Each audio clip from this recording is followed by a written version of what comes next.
नमस्कार, KP news 24/7 में आपका स्वागत है। मैं हूं अश्विनी आपके साथ। चलिए एक नजर डालते हैं आज की सुर्खियों पर। बीदर डीसीसी बैंक पर आईटी विभाग का छापा। लोकसभा आम चुनाव 2024 के तहत नामांकन दाखिल करने के पहले दिन बीदर लोकसभा क्षेत्र से 2 नामांकन पत्र दाखिल। लोकसभा चुनाव 2024 मैसूर लोकसभा क्षेत्र में यह राजा बनाम सामान्य नागरिक की लड़ाई है। सभी समुदाय कांग्रेस पार्टी का समर्थन करते हैं, कर्नाटक के डिप्टी सीएम शिव कुमार। नाम और गांव बदलते तो सुना, परिवार बदलते नहीं, राहुल गांधी पर भड़की स्मृति ईरानी। ये तुम्हारे बाप दादा की, कंगना के तीखे हमले पर बोले विक्रमादित्य कोटि कोटि प्रणाम। हिमाचल में कभी इस्तेमाल नहीं हुई ऐसी भाषा।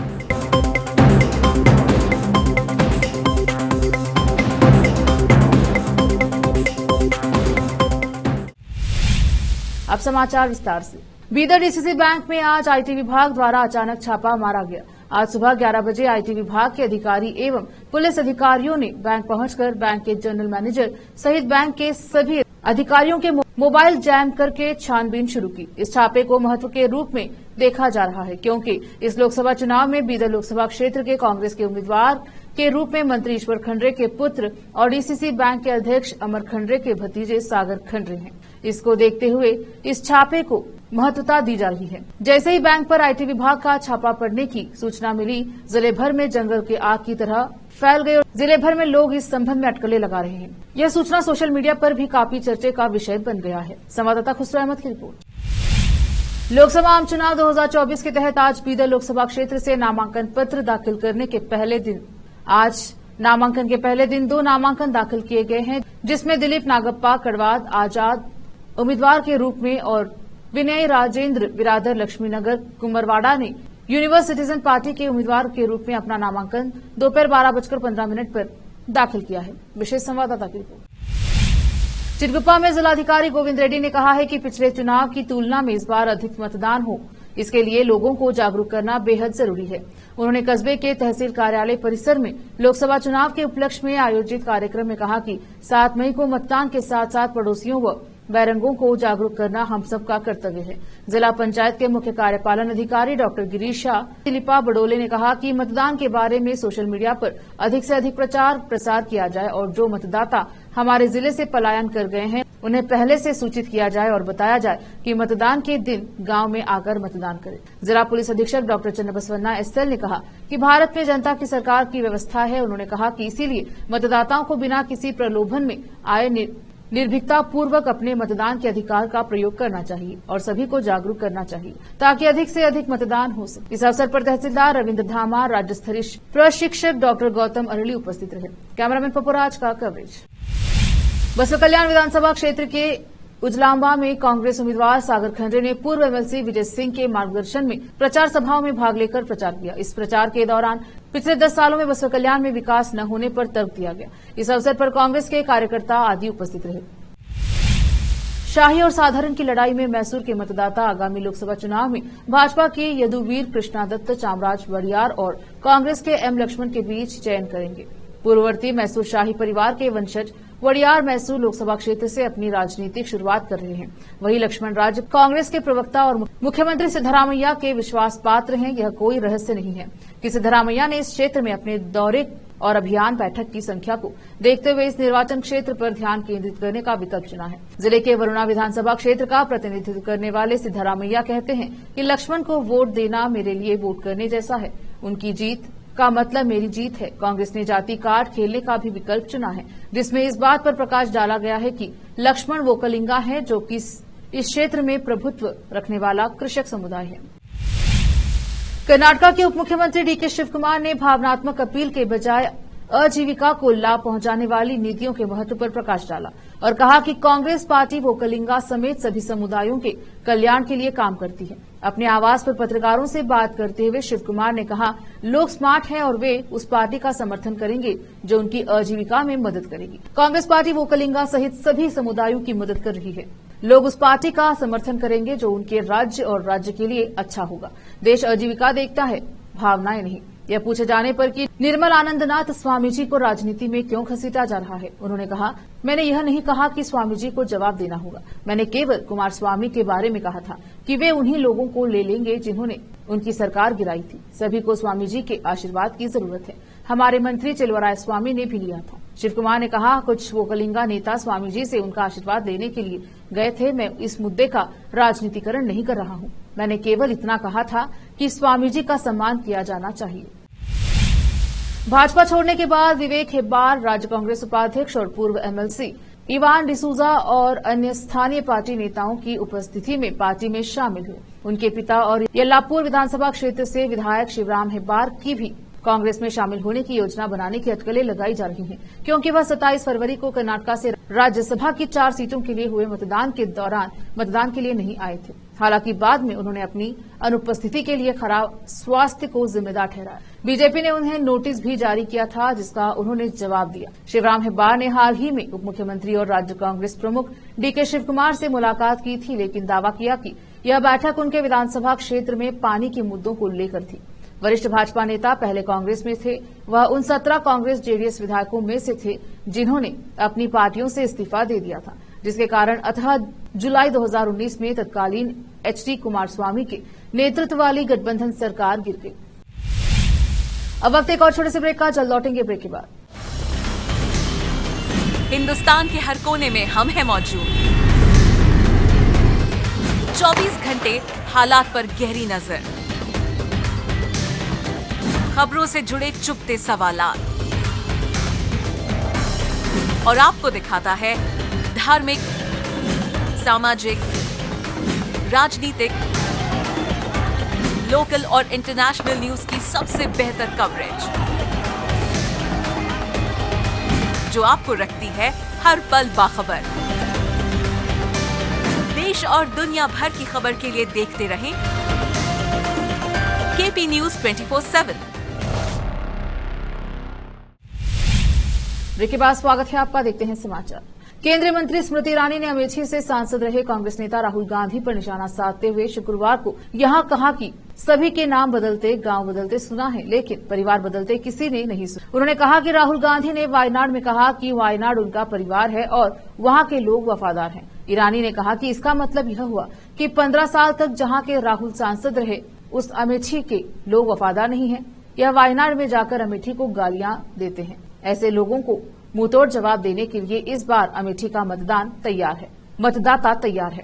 यहां अपने आवास पर यादव बिरादरी के लोगों से मुलाकात के दौरान केंद्रीय मंत्री ने कहा कि गांधी खानदान, खासकर राहुल गांधी, चाहते थे कि अमेठी में लोग गरीब बने रहे। इसीलिए जब कोई गरीब का बेटा भारत का प्रधान सेवक बनता है, उसे ये पचा नहीं पाते। उन्होंने कहा कि गरीबी झेलकर अपनी मेहनत, लगन और ईमानदारी के बल पर आप सभी के आशीर्वाद से देश के प्रधान सेवक बने नरेंद्र मोदी को कांग्रेस या गांधी खानदान पचा नहीं पा रहा है।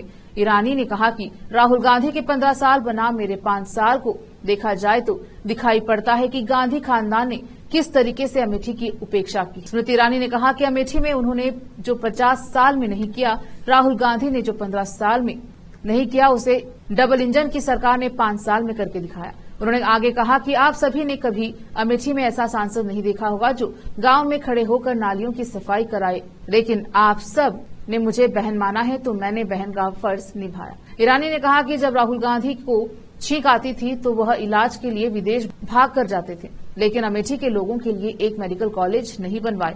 और अमेठी में मेडिकल कॉलेज तब बना जब केंद्र में प्रधानमंत्री मोदी और उत्तर प्रदेश में योगी आदित्यनाथ की सरकार बनी। हिमाचल प्रदेश की मंडी में एक बार फिर सियासत गर्मा गई है। इस बार यहां की बीजेपी प्रत्याशी कंगना रनावत के टारगेट पर हिमाचल कांग्रेस के नेता विक्रमादित्य सिंह हैं, जिन्हें मंडी सीट से संभावित उम्मीदवार के तौर पर देखा जा रहा है। कंगना रनावत ने विक्रमादित्य का नाम लिए बगैर उन पर जबरदस्त प्रहार किया है। उन्होंने इशारों में विक्रमादित्य की तुलना छोटा पप्पू से की है। कंगना ने कहा कि एक बड़ा पप्पू दिल्ली में बैठा है, छोटा पप्पू हिमाचल में है। छोटा पप्पू कहता है कि कंगना गौमांस खाती है। बीजेपी प्रत्याशी ने कहा कि तुम्हारे बाप दादा की रियासत नहीं है कि तुम मुझे डरा धमका कर वापस भेज दोगे। ये प्रधानमंत्री मोदी का नया भारत है, जहां चाय बेचने वाला एक छोटा गरीब लड़का लोगों का सबसे बड़ा नायक और प्रधान सेवक है। कंगना रनावत ने ये बातें मनाली की जनसभा में कही। वहीं अब कंगना पर पलटवार करते हुए विक्रमादित्य सिंह ने कहा कि भगवान राम उन्हें जल्द सद्बुद्धि दें।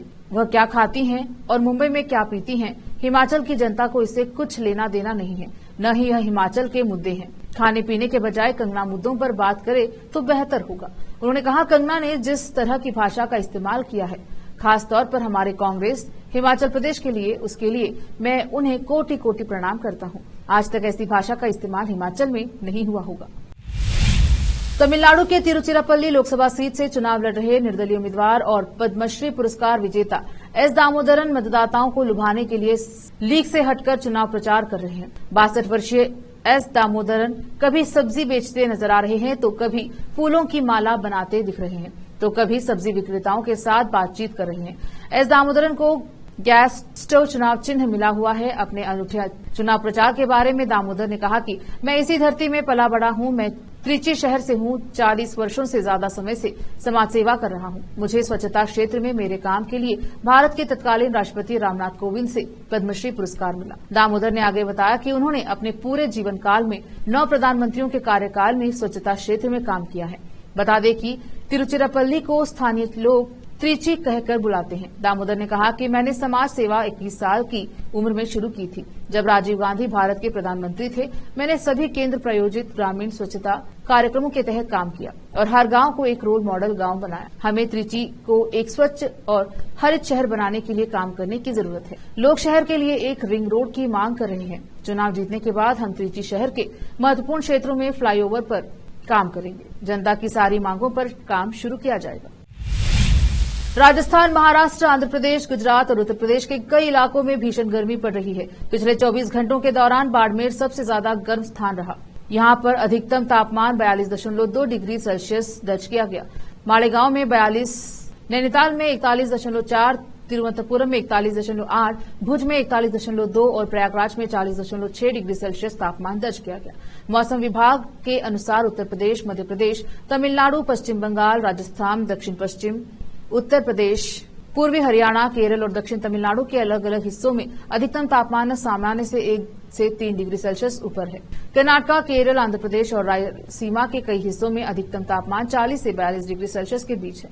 भीषण गर्मी से परेशान लोगों को अगले 24 घंटों के दौरान राहत मिल सकती है। भारत मौसम विज्ञान विभाग ने कहा कि 2 पश्चिम विपक्षों के कारण इस सप्ताह के अंत में उत्तर पश्चिम भारत के पहाड़ों और मैदानी इलाकों में मध्यम बारिश होने की संभावना है। जम्मू कश्मीर, हिमाचल प्रदेश, उत्तराखंड, पंजाब, हरियाणा, राजस्थान और उत्तर पश्चिम उत्तर प्रदेश में 13 से 15 अप्रैल के बीच गरज के साथ बारिश होने, बिजली कड़कने, ओलावृष्टि होने और तेज हवाएं चलने की संभावना है।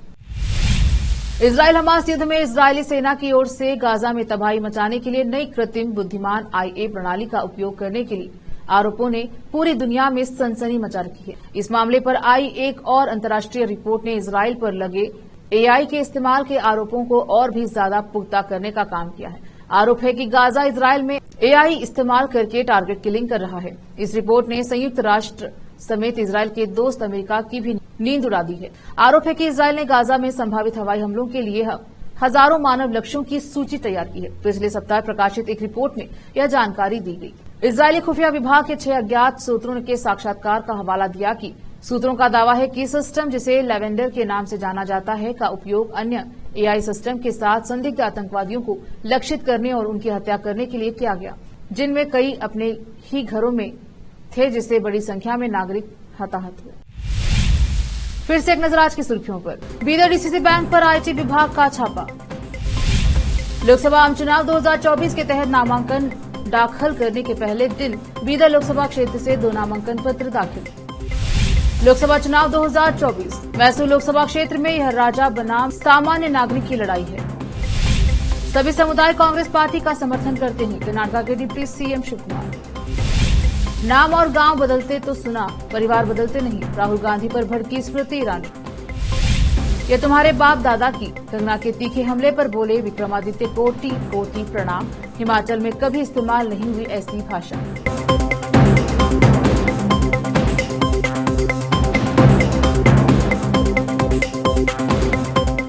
KP न्यूज के बुलेटिन में आज इतना ही। देखते रहिए KP न्यूज 24/7। धन्यवाद। हिंदुस्तान के हर कोने में हम हैं मौजूद। 24 घंटे हालात पर गहरी नजर। खबरों से जुड़े चुभते सवालात और आपको दिखाता है धार्मिक, सामाजिक, राजनीतिक, लोकल और इंटरनेशनल न्यूज की सबसे बेहतर कवरेज, जो आपको रखती है हर पल बाखबर। देश और दुनिया भर की खबर के लिए देखते रहें केपी न्यूज 24/7।